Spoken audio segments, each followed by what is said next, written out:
David Andiansyah kembali terancam dibui lantaran melakukan aksi pencurian. Mantan narapidana kasus begal ini diciduk polisi usai mencuri sepeda motor di garase rumah kawasan Banjar Cabe Desa Darmes Sabu Abian Semal Badung, Kamis 24 Juni. Kasih Humas Polres Badung Ibtu Ketut Sudana menerangkan, peristiwa tersebut bermula ketika korban Imade Desniari berkunjung ke rumah tetangganya Putu Juliati. Saat itu korban memarkirkan sepeda motor Honda Beat miliknya di garase TKP, tetapi kunci motornya masih nyantol di motor.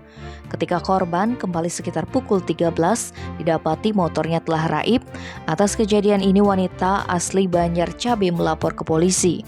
Setelah melakukan olah TKP dan mengumpulkan keterangan saksi-saksi, kecurigaan tim Opsna Reskrim Polsek Abian Semal mengarah ke David yang tercatat sebagai residivis pencurian motor dan begal yang dipenjara selama 1 tahun 3 bulan di Lapas Lumajang pada 2013. Kemudian polisi menelusuri keberadaan pelaku di Jalan Raya Munggu Selingsing hingga akhirnya Sabtu 2 Juli pukul 10 David diringkus di kawasan tersebut, tepatnya di perumahan Srikandi Mansion.